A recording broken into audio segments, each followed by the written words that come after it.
नमस्कार, स्वागत है आप सभी का एसीएन न्यूज पर। मैं हूं शाहीन खान। नजर डालते खबरों पर। देश भर में शनिवार को गोवर्धन पूजा मनाई गई। इस अवसर पर छत्तीसगढ़ के पूर्व सीएम और कांग्रेस नेता भूपेश बघेल ने देशवासियों को गोवर्धन पूजा की बधाइयां दी। उन्होंने छत्तीसगढ़ सरकार पर निशाना साधते हुए कहा कि 1 नवंबर बीत गया, लेकिन सरकार की ओर से एक विज्ञापन भी नहीं आया।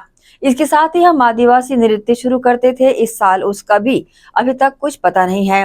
राष्ट्रीय और अंतर्राष्ट्रीय स्तर पर इसको प्रसिद्धि मिली थी और छत्तीसगढ़ का नाम पूरी दुनिया में बड़े सम्मान के साथ लिया जाता था, लेकिन उन्होंने गौठान समेत सभी कार्यक्रमों को बंद कर दिया है। इन 10 महीनों में छत्तीसगढ़ को अपराध का गढ़ बना दिया है। सतनाम के प्रतीक जैत खाम के बाद अब कबीर पंथ का पवित्र दामा खेड़ा भी सुरक्षित नहीं रहा। अपराधियों के हौसले बुलंद हैं, खुलेआम हत्याएं हो रही है। इस सरकार में न महिलाएं सुरक्षित है और न ही समाज का कोई वर्ग, लेकिन विष्णुदेव जी चैन की नींद सो रहे हैं। पैसा दे के काम कैसनो करके मेहनत करत है तो जेब में पैसा जाना चाहिए। चाहे लघु उपज खरीदी करे, चाहे गौ पालन करे, चाहे कृषि काम करे, उस सब के जेब में पैसा पहुंचे। अब ये सरकार सब लोग बंद कर दे। वो तो हम लगातार 2500 से ऊपर देते रहे, 2600 और 40 और 2800 तक देते रहे। तेकर कारण से सरकार 3100 दे नहीं थी, मन नहीं देती। आज 3100 मिला थे किसान ला, तो वो कांग्रेस की सरकार कारण से मिला थे। भूपेश बघेल मुख्यमंत्री के नहीं सरकार नहीं देती। नहीं तो रमन सिंह के राज में तो चुनाव साल में बोनस और 3 साल कोनस रही थी। तो ये स्थिति रही से अब सरकार बहाना ढूंढा थे कि धान कम खरीदे पड़े। तो ये ला हमारा सचेत रहेगा आवश्यकता है। और आप सब ये अवसर में दीपावली की भी बधाई, शुभकामना। आज जब सब जन आज देख ले हम सब त्योहार मनाते रहे, हरेली ला, तीजा ला, है ना, कर्मा जयंती, छेरा पुन्नी, छठ पूजा, सब के आयोजन हमन करत रहे। छत्तीसगढ़ी ओलंपिक के आयोजन करत रहे। सब जन व्यस्त रहे, उत्सव में रहे। सब जन चाहे गांव हो चाहे शहर के हो, शहर में व्यापारी मन खुशखबर की कोरोना काल में मंदी मार नहीं पड़ी थी। यहाँ व्यापारी मन ला, यहाँ उद्योगपति मन ला सबसे पहले लोग उत्पादन हमारे छत्तीसगढ़, कोरोना के बाद सबसे पहले उत्पादन हो तो हमारे छत्तीसगढ़ में हो। खूब पैसा पीटे हैं। जबका लोन ले रही से, जबका उद्योगपति सब के लोन पट गए। अब फिर से कर्जदार बना है ना विष्णुदेव राज में। आज ये कारण से ये सब अचानक साल भर के भीतर में हिंसा की घटना बहुत बढ़ गई।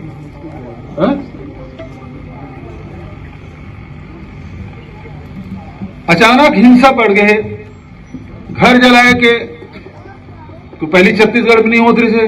एक वक्त तो लोहारी डीम घर जला दीस, सूरजपुर में घर जला दीस, यहाँ कलेक्ट्रेट और कार्यालय जला दीस, एसपी कार्यालय जला दीस। और बाद जहां बस्तर में फर्जी नक्सली बता के आदिवासी में मारा थे, यहाँ सतनामी समाज के जेल में भरे काम कर रहे थे। साहू समाज में 167 रन के 302 के बड़े बड़े अपराध पंजीबद्ध हो गए। यादव समाज लोग प्रताड़ित कर थे। और साथ साथ अब तो प्रकाश मुनि नाम साहब जिन बड़ा प्रतिष्ठित हमार मुनि नाम से हम जानथन, और दावा खेड़ा कबीर पंथ के बहुत बड़े केंद्र, हमारे छत्तीसगढ़ के सबसे बड़े केंद्र, वहां हमला हो गया आज रात में।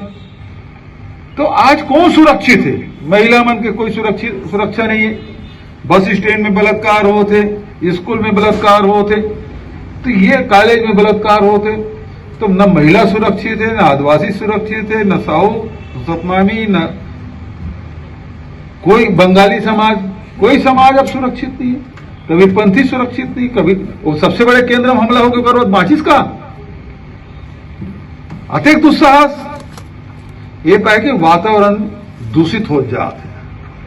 आदमी के दिमाग में हिंसा और घृणा भरत जाता, तेका दुष्परिणाम है। ये धरती है तीन कबीर की धरती, ये धरती गुरु घासीदास की धरती है, स्वामी आत्मानंद की धरती, जहाँ भाईचारा, प्रेम और सौहार्द के वातावरण रहे। आज सब हिंसक बना जाते। अवकर कारण से पवन दीवान एक बार कहा है ना, पहली खोपड़ी गर्म होते तब झोपड़ी जलते। तो आज सबके दिमाग में गर्म करके रख दे भारतीय जनता पार्टी, आरएसएस, विश्व हिंदू परिषद और बजरंग दल। एवं घृणक भरे काम करते, हिंसा भरे काम करते। तो खोपड़ी पहली गर्म करते, झोपड़ी जलत जात, मकान जलत है, कार्यालय जलत है। आज व्यापारी कौन सा सुरक्षित धमकी दे थे, यहाँ गोली चला थे रायपुर राजधानी में, फिरौती ले मांग कर थे, प्रोटेक्शन मनी ले पर गोली चला थे। तो आज कौन सा वर्ग बचे है? दीपावली में आप देख ले सकरी में का हुई, दामाखेड़े में का होता, 4 दिन में 6 हत्या रायपुर राजधानी में। अब विष्णुदेव बढ़िया। शुक्रवार की रात कबीर आश्रम पर हुए हमले के बाद प्रदेश कांग्रेस अध्यक्ष दीपक बैज और पार्टी के कई प्रमुख नेता दामाखेड़ा पहुंचे और पंथ श्री 108 हुजूर प्रकाश मुनि नाम साहिब से भेंट कर कल रात कबीर आश्रम पर हुए हमले पर चर्चा की। चर्चा करने के बाद प्रदेश कांग्रेस अध्यक्ष दीपक बैज ने कहा कि कबीर आश्रम दामाखेड़ा पर दर्जनों हथियारबंद लोगों द्वारा हमला और वंशाचार्य उदित मुनि नाम साहिब पर हत्या की नियत से किया गया हमला दुखद है। इस सरकार में हमारे संत व धार्मिक स्थल भी सुरक्षित नहीं है। पूरा प्रदेश हिंसा की आग में जल रहा है, जो कि चिंतनीय है। पहले बलौदा बाजार जला, फिर कवर्धा, फिर सूरजपुर, बलरामपुर, जशपुर जला और अब दामाखेड़ा जला है। बाजार जला, फिर कवर्धा, फिर सूरजपुर, फिर बलरामपुर, जशपुर जल रहा है, मुख्यमंत्री गृह जिला, और अब दामाखेड़ा। पता नहीं अब अगला किसका नंबर है। सरकार में लाइन ऑर्डर पूरी तरह से खत्म हो चुकी है। लोग एक दूसरे के खून के प्यासा हो चुके हैं और सरकार के ऊपर जनता का भरोसा खत्म हो चुकी है और वर्ग संघर्ष का स्थिति उत्पन्न हुआ है इस सरकार में। तो कहीं न कहीं इसके लिए जिम्मेदार राज्य की भारतीय जनता पार्टी की सरकार है, गृह मंत्री जिम्मेदार है और मुख्यमंत्री जिम्मेदार है कि प्रदेश को नहीं संभाल पा रहे हैं। तो और लाइन ऑर्डर इनसे हाथ से निकल चुकी है। मतलब पूरी तरह से प्रदेश में अराजकता का माहौल बन चुकी है। हर दूसरे दिन बड़ी बड़ी घटनाएं, और आपकी छोटी मोटी घटनाएं राजधानी चाकूबाजी तो वो तो छोड़ दीजिए, हर दूसरे दिन, हर 2-3 दिन में 5-5 मौतें, तो वो कंटिन्यू लगातार चल रही है। लेकिन बड़े बड़े घटनाएं हो रही है, ये वास्तव में प्रदेश के लिए चिंताजनक है। रुकेंगे छोटे से ब्रेक के लिए, जल्द हाजिर होते हैं। आप सब बने रहिए एसीएन न्यूज के साथ।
ब्रेक के बाद आपका स्वागत है।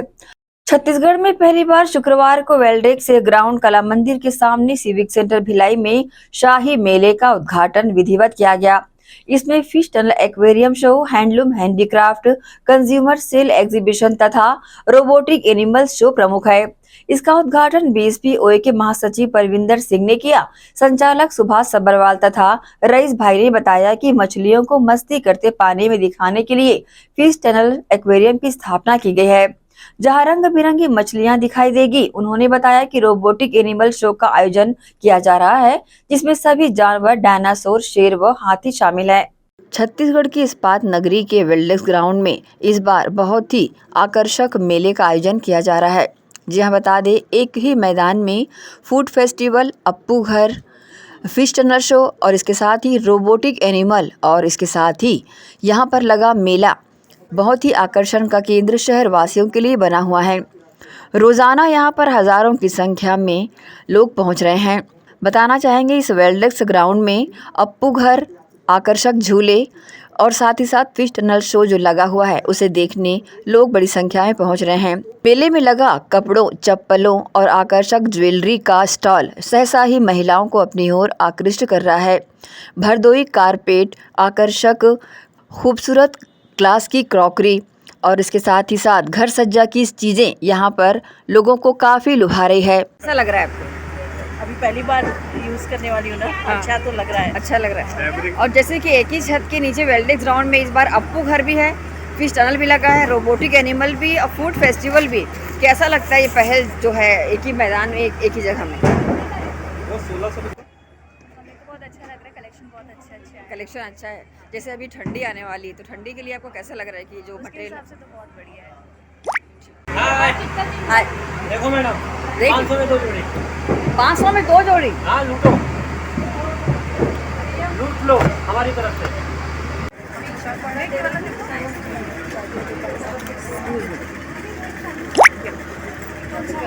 अप्पू घर का शुभारंभ भी यहाँ पर विधिवत किया गया। शुभारंभ अवसर पर भिलाई इस्पात संयंत्र के अधिकारियों के द्वारा इस मेले के अप्पू घर का शुभारंभ किया गया। वेल्डेक्स ग्राउंड में लगे मेले के संचालक ने शहरवासियों को अधिक से अधिक संख्या में पहुंचने की अपील की है और इसके साथ ही बताया कि आने वाले दिनों में इस वेल्डेक्स ग्राउंड के मेले में क्या क्या चेंजेस किए जाएंगे। आज अप्पू घर फन फेयर फूड फेस्टिवल का शाही उद्घाटन माननीय परविंदर साहब के शुभ हस्ते हुआ है और आपको ये बताकर खुशी होगी कि जो जो वायदे मैंने किए थे सेक्टर 10 में शाही दशहरे में भिलाई और दुर्ग शहर की जनता के मनोरंजन के लिए कि मैं कुछ नया करने जा रहा हूँ। वेल्डेक्स मैदान जो जाना पहचाना मैदान है और यहाँ भिलाई दुर्ग की जनता और रायपुर तक की जनता यहाँ पर आती है और इस मैदान पर ये जो आयोजन हुए हैं ये दिवाली के शुभ मुहूर्त पर, दिवाली की छुट्टियों में जनता के मनोरंजन के लिए किए गए हैं। याद रखें कि पहले हैंडलूम हैंडीक्राफ्ट फेयर, जिसमें भारत के कोने कोने से सभी धर्मों के लोग मिलकर अपने परिवार की रोजी रोटी का कमाते हैं और अपना अपना सामान लाकर उचित मूल्य पर यहाँ बेचते हैं। Crockery, terracotta, carpet, Lucknow dress, Bombay fashion sale, कपड़ों की सेल, हैंडीक्राफ्ट, हैंडलूम के स्टॉल और आपको जानकर खुशी होगी कि ये जो माध्यम है हैंडलूम हैंडीक्राफ्ट सेल का, ये भारत की सबसे बड़ी एकात्मता, सभी धर्मों के लोग मिलकर सभी राज्यों से आकर पूरे भारत के कोने कोने से सभी धर्मों के लोग मिलकर अपना व्यवसाय चलाते हैं और एक ही छत के नीचे रहकर भाईचारे की तरह रहते हैं और अपने परिवार से कम 5-5, 6 महीने दूर रहते हैं। सबसे पहले मैं यहाँ पे उपस्थित हमारे भाइयों और बहनों, आप सबको दिवाली की हार्दिक शुभकामनाएं। निश्चित रूप से सब्बरवाल जी ने ये जो प्रयास किया है भिलाई में, अपने तरह का पहला प्रयास है कि एक प्लेटफॉर्म के नीचे अप्पू घर भी है, फन फेयर भी है, फूड फेस्टिवल भी है, रोबोटिक एनिमल रोबोटिक फेयर भी लगा हुआ है और फिश टनल भी यहाँ पे मौजूद है। और काफी अच्छी संख्या में भिलाई के लोगों को यहाँ पे आप शहर वासियों से अपील कर दें जी। मैं शहर वासियों भिलाई वासियों से अपील करता हूँ कि सब्बरवाल जी ने जो यहाँ पे व्यवस्था की है पब्लिक के एंजॉयमेंट की, वो बहुत शानदार है। फिश टनल है बच्चों के लिए, रोबोटिक एनिमल एक्टिविटी है। आपको बिल्कुल लगेगा कि नेचुरल यहाँ पे आप जंगलों के बीच महज 1 या 1.5 महीनों के लिए लगा ये मेला सहसा ही लोगों को अपनी ओर आकर्षित कर रहा है। बड़ी संख्या में पहुंचे लोग यहां पर मनपसंद खरीदारी जहां कर रहे हैं, वही रोबोटिक एनिमल देख खुश रहे हैं और साथ ही साथ फिश टनल शो को देखकर भी काफी आनंद उठा रहे हैं। एसीएन न्यूज के लिए शाहीन खान की रिपोर्ट। वक्त है एक और छोटे से ब्रेक का, जल्द हाजिर होते हैं। आप सब बने रहिए एसीएन न्यूज के साथ।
श्री शंकराचार्य प्रोफेशनल यूनिवर्सिटी जुनवानी, जी हाँ, सत्र 2024-25 के लिए प्रवेश प्रक्रिया प्रारंभ है। डिप्लोमा इन फार्मेसी एवं बैचलर ऑफ फार्मेसी के लिए प्रवेश प्रारंभ है। बिना PPHD दिए सीधा प्रवेश। इतना ही नहीं, 10वीं और 12वीं में गणित और विज्ञान के छात्रों के लिए सुनहरा अवसर है। सीमित समय, सीमित सीटें। अगर है सपनों को पूरा करना तो भरना होगा ऊंची उड़ान। जल्दी करें, प्रवेश प्रारंभ है। प्रेजेंटली शंकराचार्य ग्रुप के अंदर 4 फार्मेसी कॉलेजेस हैं। इन चारों फार्मेसी कॉलेजेस में diploma in pharmacy and bachelor of pharmacy की कोर्सेज रन होती हैं। साथ में masters in pharmacy and PhD की कोर्सेज भी हम ऑफर करते हैं। शंकराचार्य प्रोफेशनल यूनिवर्सिटी के अंदर ये चारों कॉलेज एफिलिएटेड हैं and most importantly pharmacy council of India ने चारों कॉलेजेस को अनुमोदन दिया है। जैसे कि आप जानते हैं, Shankaracharya group is famous for its infrastructure, its faculty, its students group, and in every aspect we are on top as from 2008. So in this year also, अगर आप चाहते हैं कि आप 12th के बाद साइंस में आपके भविष्य बनाना चाहते हैं तो शंकराचार्य प्रोफेशनल यूनिवर्सिटी में एक बार जरूर आए। फार्मेसी कोर्स में अभी डायरेक्ट एडमिशन 12th की परसेंट बेसिस पे दिया जा रहा है, तो जल्द से जल्द संपर्क करें। तो एडमिशन हेतु जल्दी करें। Shri Shankaracharya professional university Junwani, Bhilai, Chhattisgarh. संपर्क करें 9977258200।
ब्रेक के बाद एक बार फिर से आप सभी का स्वागत है।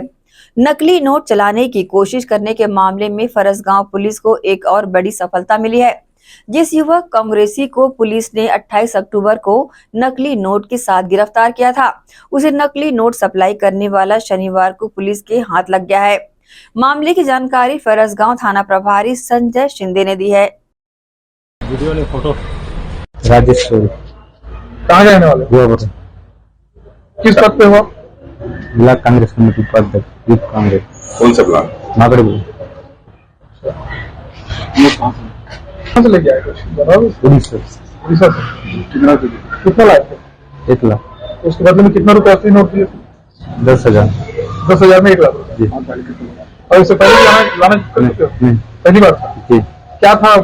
कहाँ खपाते थे इस नोट को? कहीं नहीं खपाया था। जी। नहीं।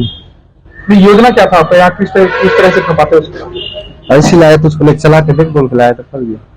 चलाया नहीं। और कोई आपके इस लाइन से जुड़े हुए कोई लोग? नहीं। अकेले हुआ? जी। उड़ीसा में कैसे संपर्क किया वहाँ पे? एक दिन बंगाली ला के दिया। बंगाली ला के दिया? कहाँ का बंगाली? एक दिन का जरी वहाँ का रहता। कहाँ से? निश्चित ही नकली नोट मामले में फरसगांव पुलिस को एक और सफलता मिली है।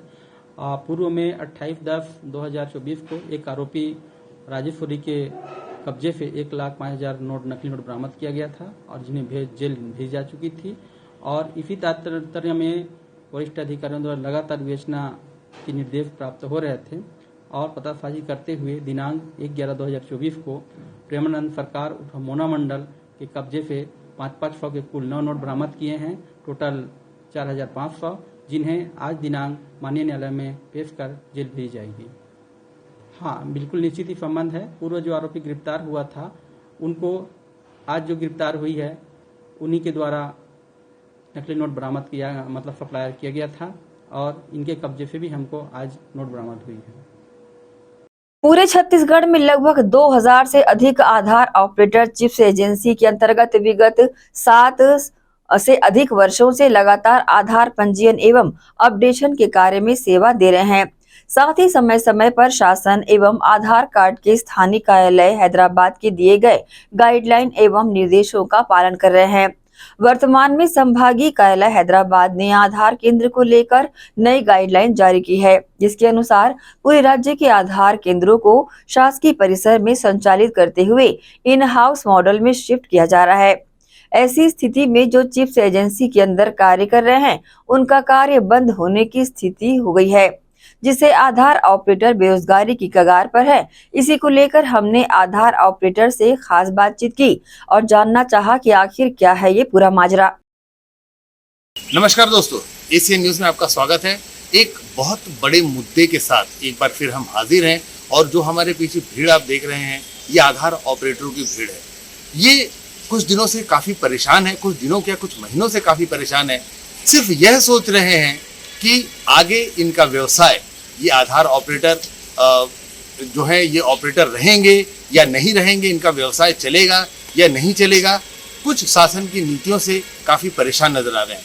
इन्हीं से जानते हैं कि आखिर क्या मुद्दा है, क्या ऐसी नीतियां हैं जो इनके सामने ये इनको डर सता रहा है कि आगे आने वाले समय में कहीं ये भूखे न मरे, कहीं इनका परिवार बिखर न जाए। जानने का प्रयास करते हैं इन्हीं से। भाई साहब, आपका नाम बताएंगे? क्या ऐसा आन पड़ा है आप लोगों के सामने दिक्कत? ऐसी कौन सी आन पड़ी है? क्या शासन की नीति आ रही है कि आप लोग परेशान हैं? अभी एट द प्रेजेंट जो मॉडल चल रहा है वो चेंज होकर इन हाउस मॉडल में आने का है, जिसमें चिप्स और यूआईडी, इस चिप्स के अंदर हम काम कर रहे हैं पिछले 7-8 साल से, और यूआईडी जो इस काम को संचालन कर रही है। माध्यम हमारा चिप्स है जिसके अंदर में हम ऑपरेटर्स हैं। अभी तक क्या हो रहा था कि हम अपना मशीन लेके वो काम कर रहे थे, उनके यूआईडी की गाइडलाइन पे डॉक्यूमेंट पेमेंट जो भी है उनके गाइडलाइन पे ले रहे थे। अभी ऐसा हो गया है कि यूआईडी को, चिप्स को उन्होंने ये कहा है कि आप जितने भी ऑपरेटर रख रहे हो अपना स्वयं का मशीन दो और उनको अपने अंदर में मतलब इन हाउस मॉडल में ले रही है। तो अब चिप्स के पास इतनी सारी मशीनें हैं नहीं। हमारे पूरे छत्तीसगढ़ में लगभग 2 से 2,500 ऑपरेटर्स हैं और चिप्स के पास 200-250 मशीनें हैं। तो 10% की मशीनें। तो बाकी जो 90% है, अगर इन हाउस मॉडल होता है तो या तो वो घर बैठ जाएंगे, या फिर जो इनका एक नया प्रोजेक्ट है UCL, जिस पे सिर्फ मोबाइल नंबर, नाम, मतलब आधार का 10% वर्क जो है वो सिर्फ कर पाएंगे। तो कहीं ना कहीं एक तो बेरोजगारी और दूसरा इनकम का 10% होना स्वाभाविक है। तो हम इसी चीज़ को लेकर कल CM साहब से हमारे स्टेट यूनियन के कुछ सदस्य गए हुए थे सरकार के संज्ञान में डालने के लिए कि सर आने वाले समय में हम बेरोजगार हो सकते हैं, तो आप उस पर या तो फंड प्रोवाइड करके चिप्स को मशीन खरीदने बोल दीजिए और सारे ऑपरेटर वैसे ही रहें, या फिर आप हमारे मशीन को लेकर UID से बात कीजिए। पर एक बार चिप्स कर चुके UID से बात हमारी मशीनों को लेके, UID ने बिल्कुल नकार दिया है कि हम ऑपरेटर की मशीन को वो नहीं करेंगे, आपका स्वयं का मशीन होना अनिवार्य है। तो ये अभी बड़ा एक मुद्दा है। दूसरा मुद्दा हमारा पेमेंट का हिसाब किताब का था, जो 2022 के बाद से नहीं हुआ है। और तीसरा मुद्दा हमने दिया है कि जो भी ऑपरेटर्स हैं सेंटरों पे बैठते हैं, उनसे आए दिनों आम जनता का वाद विवाद होता है, जिसमें मशीनें ऑपरेटर्स मारपीट होने की संभावना रहती है, जिससे क्षति होती है। तो उस क्षतिपूर्ति के लिए जो बीमा वगैरह करना है, उसके लिए एक प्रपोज़ल रखा गया है। बाकी आगे सरकार की जो भी मंशा होगी उसके हिसाब से होगा। आप कह रहे हैं 10% ही सिर्फ मशीनें और 2500 लगभग ऑपरेटर हैं, तो बाकी की जो 90% जो ऑपरेटर हैं वो क्या करते हैं, फिर कैसे काम करते हैं? वो अभी हम अपनी मशीन पे कर रहे हैं, क्योंकि अभी ओपन मॉडल है। इन हाउस मॉडल आने के बाद तो मतलब चिप्स अपने मशीन ऑपरेटर को देगी। अभी हम अपना स्वयं का मशीन लेकर बैठे हैं, तो अभी 2500 ऑपरेटर के पास 2500 मशीनें अवेलेबल हैं, वो काम कर रहे हैं। लेकिन जैसे इन हाउस मॉडल में आएंगे तो हम अपने मशीनों को डस्टबिन में डालना है। जो चिप्स हमको मशीन देगी उस पर काम करें, या फिर यूसेल मॉडल पे काम करें। जो मशीनें आप अभी यूज़ कर रहे हैं और जो मशीनों की बात कर रहे हैं, क्या फ़र्क है? मशीन सेम है दोनों, बस ऑनरशिप का फ़र्क है। अभी मशीन हमारे ऑनरशिप में है, इन हाउस मॉडल में वो मशीन चिप्स की ऑनरशिप है। बाकी सिस्टम वही है, सर्विस वही है, कैमरा वही है, सब चीज़। चिप्स के ऑनरशिप में जब मशीनें आएंगी तो फिर क्या वो ऑपरेटर भी अपने हिसाब से सेलेक्ट करेंगे या नया कोई टीम लेके आने वाले हैं? अब ये अभी कोई किसी को कुछ पता नहीं। यही तो हमारी सबसे बड़ी समस्या है कि हमको कोई जानकारी नहीं है कि फ्यूचर में हमारे साथ क्या होने वाला है। हम तो साइड करके नए ऑपरेटर लाएंगे या हम ही को देंगे, ये अभी एक अगर सीधी सी बात पूछी जाए, कैसे हो पाएगा अगर नए ऑपरेटर वो रखें, तो क्या आसान होगा? बिल्कुल नहीं।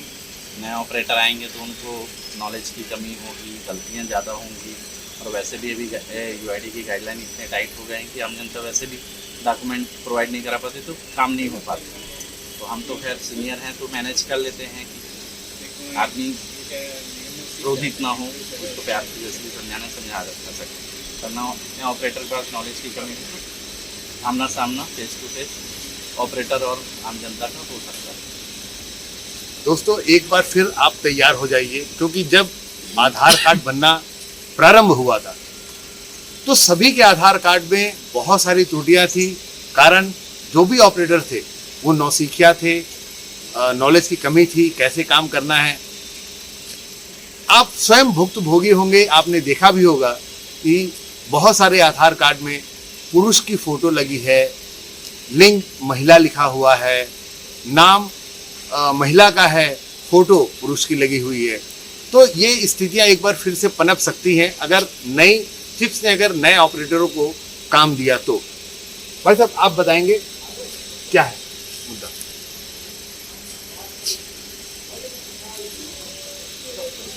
इन हाउस मॉडल के तहत में जो भी UID के गाइडलाइन के अनुसार छत्तीसगढ़ के चिप्स एजेंसी को जारी किया गया है, उसमें ये बोला गया है कि एजेंसी के द्वारा दस्तावेज मशीनें पूरी उनकी होगी, हम सिर्फ उसमें ऑपरेटर के रूप में कार्य करेंगे।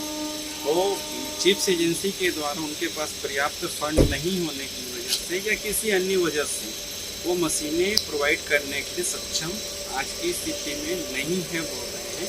तो उस स्थिति में हमारे द्वारा 6 महीना पहले एक एग्रीमेंट कराया गया था, जिसमें बोला गया था कि आपके मशीनों को हम 1 रुपये में खरीद रहे, एजेंसी से हमने एग्रीमेंट किया है।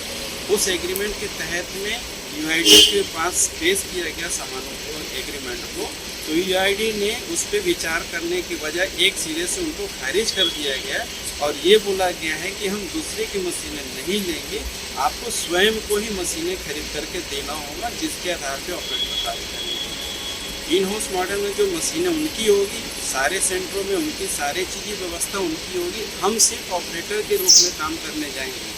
लेकिन यहाँ हो रहा है कि मशीनें व्यवस्था नहीं होने की स्थिति में उनका ये कहना है कि अगर आप मशीन व्यवस्थित नहीं करते हैं तब आपको हम यूसीएल में कन्वर्ट करेंगे, आपके जितने भी ऑपरेटर हैं उनको यूसीएल में कन्वर्ट करेंगे।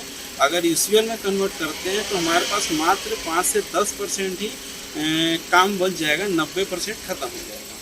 कहने का मतलब अगर साफ शब्दों में इसको अगर समझने का प्रयास करें या जनता को समझाने का प्रयास करें तो आधार ऑपरेटर जो अपने आधार सेंटर चला रहे हैं वो आधार सेंटर के स्वयं मालिक हुआ करते हैं अभी, हाँ, और आने वाले समय में वो आधार सेंटर के में सिर्फ एक नौकर की हैसियत से नौकरी करेंगे। हाँ। तो क्या चाहते हैं आप?